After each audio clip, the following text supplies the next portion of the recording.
Hi, I'm Dana, and today I want to talk about some of the autistic accommodations that I don't feel like people think about all that often, but they're ones that either do really help me out or would really help me out. And I would like to see them be talked about and implemented and actually, I need them. I could do with them. And in all honesty, I think that one of my issues with the autism community, to be honest with you, is that and I'm also very quick to share the things that I struggle with because they're struggles that we have. I don't think there's anything wrong with that. But I also think that a lot of people suggest really useless accommodations.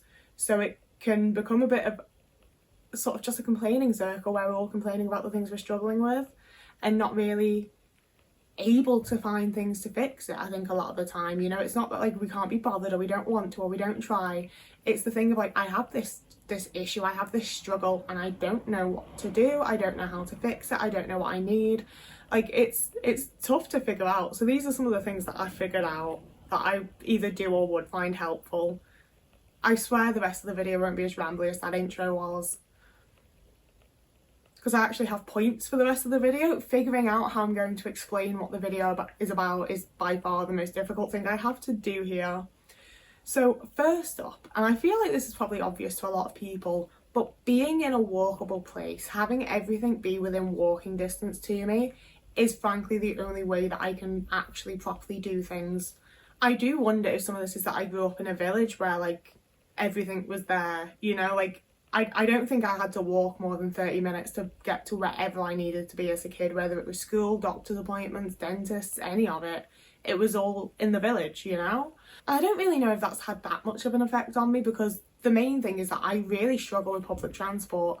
I can't drive. I do think being able to just drive to places would probably be really helpful for me, and that would probably be a really useful accommodation, but I both can't afford driving lessons. And honestly, the idea of driving absolutely petrifies me.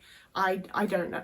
I do want to have a driving lesson and see how I do with it, but they're really expensive. I don't know how I'd afford a car either. So my option is public transport, and just doing the public transport to get to a place, I'm already wiped out. That's exhausting. That's so it's sensory overwhelming. I have to deal with getting the ticket and knowing what to ask for and finding the right place to get on the bus or the train and actually getting onto it, and all of it is just so much. I really struggle with getting public transport to go and do a thing because I'm just too exhausted to do the thing, and I'm much more likely to result in meltdowns and just needing to go home. And when I talk about jobs that I've had, I talk about the fact that they've all been for a handful of days, and all but two, I had to get public transport to. When I worked at Amazon, I was driving there with my mum and brother, who were I haven't spoken to them in 3 years or something. They were exhausting to be around. They were worse than public transport.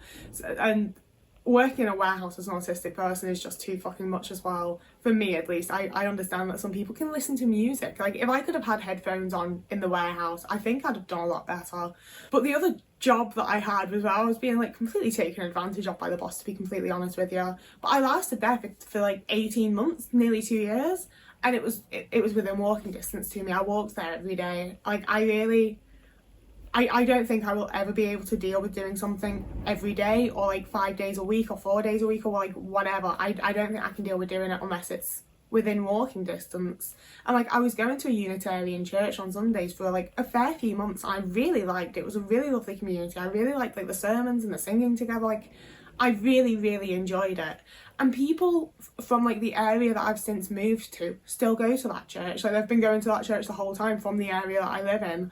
And I cannot deal with that. Because as well, it's a massively social situation, And the idea of getting a bus, I think I'd have to get 2 buses or get a train and then a bus. I have to do public transport to get there now, and it's just not happening.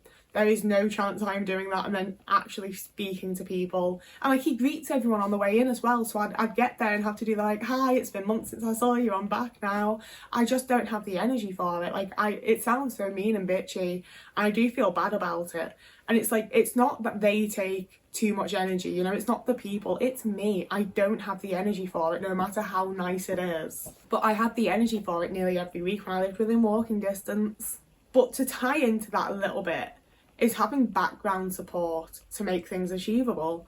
So I've done 2 trips to West Yorkshire this year. I've gone to Halifax twice, and both times have been a success. I also went to Birmingham and I'd booked a hotel to stay there.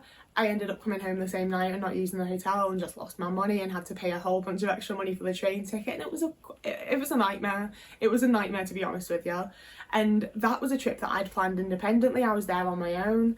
It was completely fucking on me, and I couldn't deal with it, and I got the train home that night. Whereas my trips, and like I'd had to get the train there, I'd had to like book into the hotel and speak to people to do that, and then went to my event. And like, if I'd been driven there, if I'd been able to drive myself there, I think I'd have been able to like stick it through to a higher degree. There's a video, I had a whole issue with the hotel. Like, I don't think I would have stayed still, but I think that I maybe would have thought of like booking a different hotel, like a travel lodge, you know, like a trusted brand. Like, I think I'd have just not panicked in the way that I did. Because when I go to Halifax, I have a friend that drives me there and back. They've helped me book into the hotel both times, and they've let me know like extensively that if I get stuck anywhere, if I get tired, if I just generally have any sort of fucking issue, I can phone them and they'll come and pick me up, they'll help me out. Like, I'm independent in that I am there to go about on my own and do my own thing, but there is that background support of like, I know that if anything happens at all, I have someone to talk to and someone to be like, this has happened, what do I do? And they'll help me out, they'll give me advice, like, I'm going to be alright whatever happens. And I do feel like after Birmingham, like, that's sort of rocked my confidence a little bit in what I'm actually able to do without at least that type of background support. And I feel like so often when people have realised that I need support to be able to do things, they sort of stick to you, you know, like, it feels like there's very often like either you need a carer, you need someone with you 24/7 to look out for you because you're so vulnerable and naive, and like you'll get lost and you'll do this and you'll do that, or it's, well, go and do it on your own. Like, it feels like there's very rarely that middle ground of like, there's just someone there, and if anything goes wrong, they can fix it for me. And like, especially with my last trip, I was exhausted by the time I'd done the whole little trek that I wanted to do. There will be a video coming soon. And I went and got the bus back into the town, back into Halifax, and it was really fun because I went past the bit that you see on Happy Valley where the bus station, it was sick. I really enjoyed it, but I think there was a whole situation essentially, and it was a situation where if I hadn't had the knowledge of, if I need to phone someone to come and pick me up and get me back to where I need to be and sort me out, I can. It meant that I didn't panic, I didn't have a meltdown, I just went and sorted the situation and got to a different bus stop, and I managed it. And it's like, when I told my friend about it, he was like, well, you should have phoned me, I could have just come and got you. And it's like, I wanted to get the bus and see the views from the bus, and I really enjoyed that. And I didn't have the panic and the need to phone someone to get me out of this situation, because I knew that if it got any worse, I could, you know? Just having that background support and knowing someone's there makes everything so much fucking easier. And like, it's something that I really wish I had more in day-to-day life as well. Like, it's delightful having it for those like big moments where I get to do something I really want to do. Like, it's brilliant, like, don't get me wrong, but also like, if I had more of that sort of background support of like someone who can make phone calls when I know that I can't, I don't think I would get so fucking terrified of phone calls, you know? Like, if it wasn't the thing of like, I have to do this, I have no other fucking option, it's me and me alone, that it causes so much panic and terror within like my nervous system. Like, it absolutely fucks me up. And if I just knew that someone else could do it for me if I needed, it would make life a lot easier. And I think that goes for like a lot of areas in my life, you know? Like, I have a lot of nights where I don't know what to eat, and it's not like, so many people are like, well, just keep something in the freezer, and I'm like, no, if it's not the right thing to eat, then I'm not going to be able to eat it. Like, I have food issues, man, and I quite often, like, as it gets closer to the time that I usually eat, I start to panic because I don't know what I'm cooking, I don't know what I'm going to do, I don't know how long it's going to take, so I don't know if I should have started already. Like, I need to know what to eat, and it panics me, and I don't think I would have that same build-up of panic if I had someone around who could be like, we're going to eat this, I'll make it. We're going to eat this, I'll order it, you know? Like, just having someone in the background that can help you out a bit when you need it adds so much to how, like, the degree to which I can be independent as a person, you know? And it doesn't really tie into that. I was gonna say it does, but it doesn't. But I also, one of the things that I have implemented into my life that I think makes things a lot nicer for me and definitely reduces the amount of, like, daily anxiety that I feel is I have space in my routine where I can break the routine. Like, I do mostly the same things in the same order every day, and there's a point at about like 7 where it does become timed. Like about 7 is when I start cooking my dinner, try and have it ready for 8 o'clock so that I can watch stuff on the Discord with people, and then that's my evening. I know what I'm doing there. But just throughout the day I have blocks of time where, like, on days that I need to film a video and sort out this YouTube thing, that's what I do in this chunk of time that exists now. If I don't need to sort out a video on that day, it's the time that I go and do art stuff.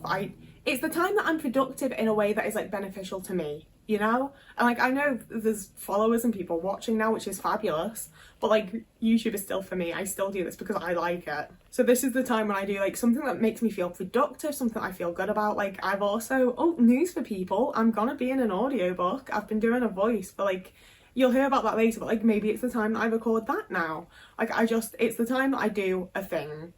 And it's not always the exact same thing, but it's like the general period of things. Once this is filmed and edited and ready to go up, like it will be in the middle of uploading. That's when I have another cuppa and have like a few minutes to myself to like re-regulate and prepare for the fact that I'm changing to a different thing. That's normally around 2 p.m, to be honest with you.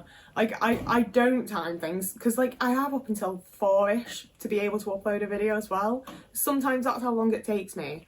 But somewhere between like 2 and 4 is the time that I'm done with like the art thing, the productive thing, the thing that I do with the day. And that's when I go for a walk.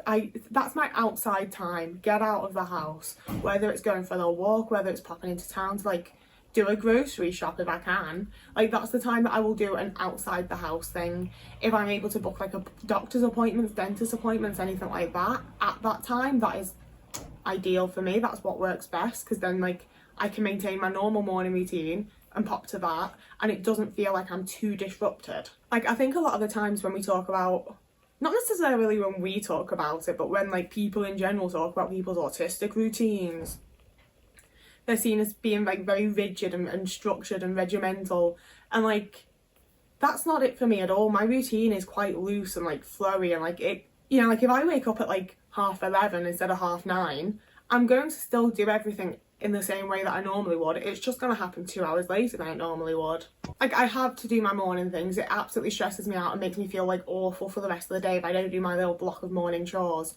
But everything else, as long as I'm having my blocked off times, I'm doing things in like what feels like the right order, I feel like I am maintaining my routine, and it doesn't throw me off and it doesn't dysregulate me or cause any meltdowns. And I could big time do with people understanding that more. Like, I've lived around so many people that are like, oh well, you don't really have any sort of routine, like you just bop about, don't you? And it's like, I do, but also I have to bop about at the right times after doing the right things. Like, I can't just fuck off my day because you think I bop about and can just help you out with whatever, you know? Like, I need my routine. I need to do things in the right order. And that does also mean that I have a chunk of time between, like, I normally wake up between like 8 and 10, do my little morning chores, and then there's normally a block from about like 11:30 to 12:30 where I'm not really doing anything, and anything can happen during that time. I can do whatever.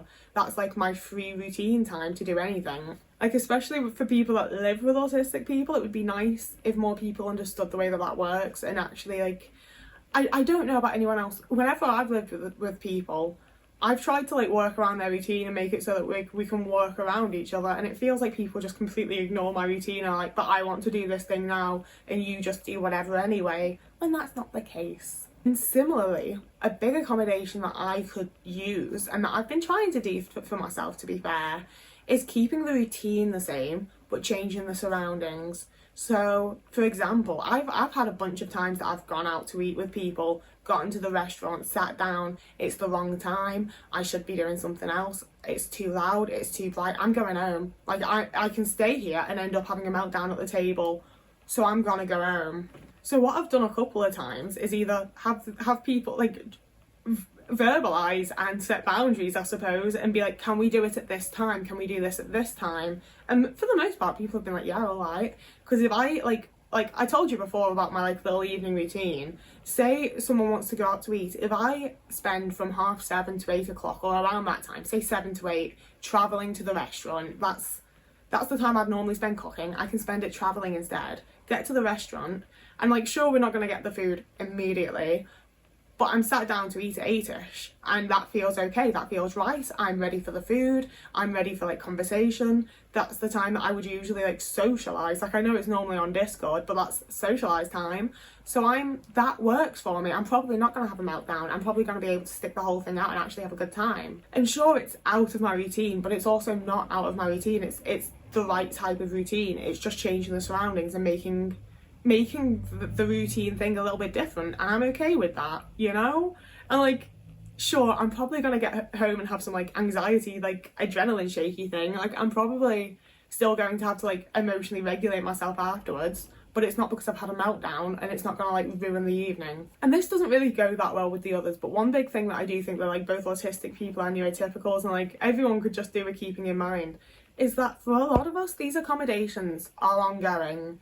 They're not things you can just one day take away and I've gotten used to it enough to just carry on without the support and without the accommodation. Like, it's very, very likely in most places, in most scenarios, that the accommodation and the support in place is what allows me to do the thing. If you take away the accommodation and that support, I probably won't be able to do the thing. And people love being like, but you did it last time. And it's like, yeah, I did it with a completely different set of context there.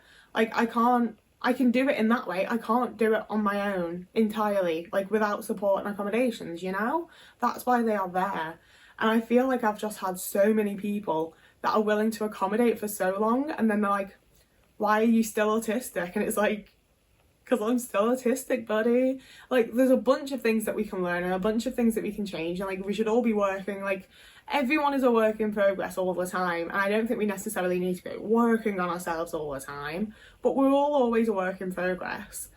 But there's also like, I'm an autistic work in progress. If you just take away support and accommodation, I just can't do the thing. Like, not with everything and not for everyone, because obviously like everything I ever say in a video is based on my experience. But for me, like, support and accommodations are an ongoing long-term thing that I need to be able to do the things that I want to do, the things that I need to do. It's not something you can just take away or turn off.